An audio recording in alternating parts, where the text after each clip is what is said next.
Matt Mowers is the founding board member of the EU-US Forum. He was also in the Trump administration, and he joins us now to discuss this. Matt, good to see you. So essentially you have a power-hungry mayor who is, from what I gather, had hurt feelings that a lot of people who disagreed with him politically and probably also have far more influence than he does that reaches far beyond his city's, limits, all getting together in Brussels. He couldn't have that, so they sent in the heavies. That's, they don't really enjoy free speech there like we do here, but that's even extreme for them. Oh, it's outrageous. I mean, especially actually what's unique about Belgium, where Brussels is, right, is that it's one of the few countries that does have some constitutionally guaranteed free speech protections. And yet you have this wacky left-wing mayor who, is so open-minded and so accommodating of other people, except if you disagree with them. Right. And that's exactly what happened. And you see this across the European Union. Just look at actually in Scotland, or across Europe, I should say, but specifically in the EU. But if you look at Scotland, they just passed an anti-hate law. But the anti-hate law wasn't about anti-hate, it was anti-free speech. You're limited in what you can say in the privacy of your own home. You can now call the police to lodge a complaint against your neighbor if you thought they were saying something that was offensive. And now police are being overwhelmed with these phone calls coming in, over 7,000 or so in the first day alone that this new law went in place. And it's that type of mindset and attitude where you have mayors like this mayor in Brussels who thought they could get away with shutting down something. And what was really telling was some of the comments he made where he said, I thought it would be a distraction. I thought it would be cause of violence because they believe in nationalism and because there's Euroscepticism. I mean, it's mind-boggling. And if you don't think it's coming here, look at what's happening on college campuses. Look at the cancel culture we're seeing here in the United States already. That's where it begins, and it gets institutionalized with policies from there. Completely. We're talking with Matt Mowers, who's been following this insane thing with this National Conservative Conference. And apparently, am I correct? It was like 3 a.m. when a judge finally made the decision, okay, they can reconvene. Yep.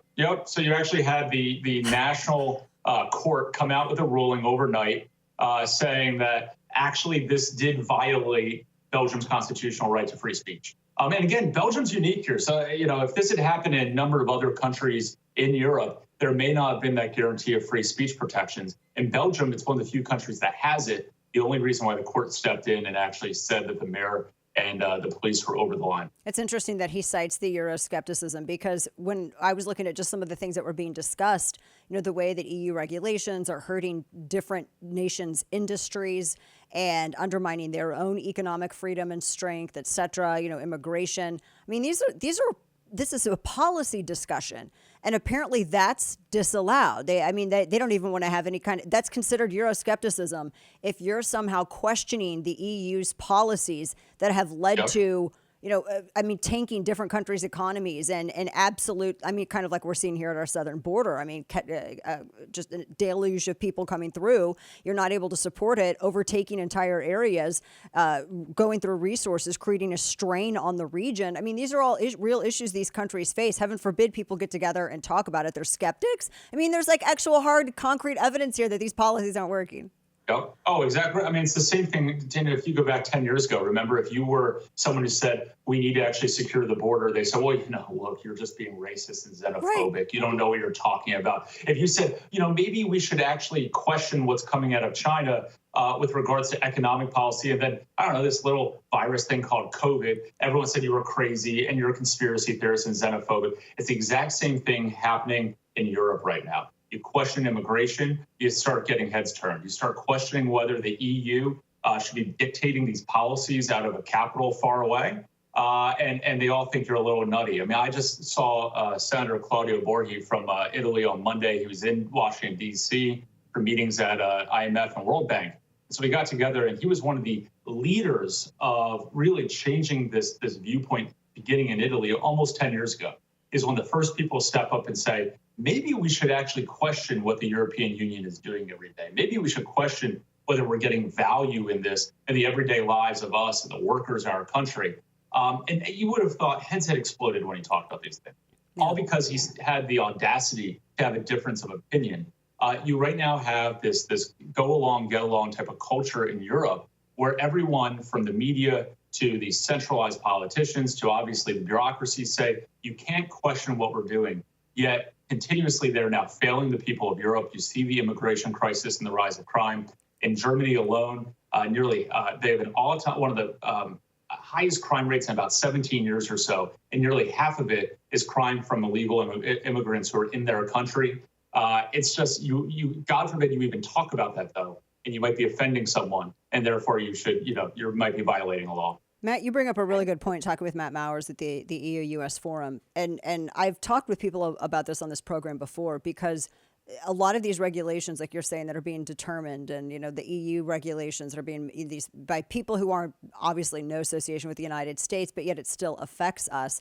One of the craziest stories I point to is what happened in terms with the explosion of the coronavirus, particularly in Italy, with regards to illegal immigration, because in the Prato region, where you have all the textile manufacturing, et cetera, and this was right when Fashion Week was kicking off in Milan, and just years before, they had a bunch of, they had Chinese business people come in from Wuhan, purchase a lot of these Italian factories so they could still have that made in Italy label, but then they were bringing in a lot of illegal Chinese immigrants. And when the Italians complained, the Italians were called racist, and they were shamed into speaking out about this. So then, Matt, when the virus started kicking off, they actually had I think it was like one of the governors of that region who went on record and said, well, we were a little nervous about talking about the virus when it first started because we didn't want to get called racist again. That's how all of this stuff can domino affect the world. Yep, that's exactly right. I mean, I remember calling for a travel ban from China in January of 2020, right? Like at the outset of the pandemic, because I was in the State Department, I worked on global health issues. I'd done a lot of work in global pandemics. I said, this thing's coming to us. And if we don't stop travel from China right now, it's going to arrive here. It's not going to give us the time to prepare and do everything we need to do and actually get ready for it. And, President Trump came out a few weeks later, said he wanted a travel ban. Everyone was xenophobic, right? Everyone was xenophobic. And then, of course, Nancy Pelosi and the rest of them have a call a month later saying, well, he should have called for this earlier. Yeah. It's like, it's a total gaslighting. But, you can't win either way.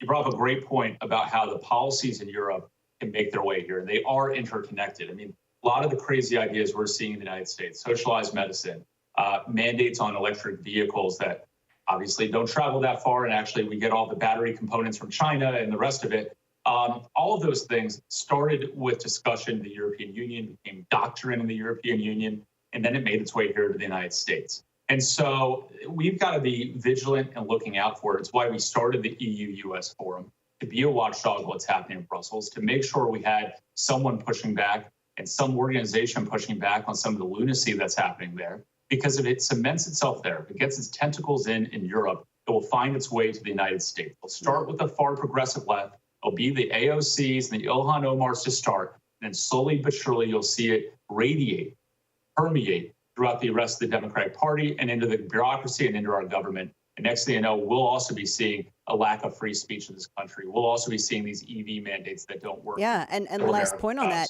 you mentioned China as well. I know that was one of the things that was discussed. I think it was before they shut everything down, or before the mayor shut everything down.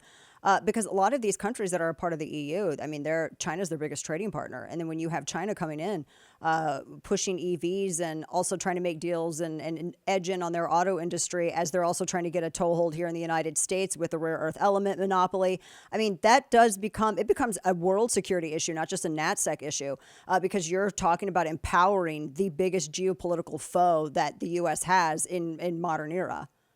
Right. I mean, look, so we've been, and we're finally moving beyond our reliance on the Mideast for oil, largely because we have natural gas out of the United States now, which is fine for our energy supply.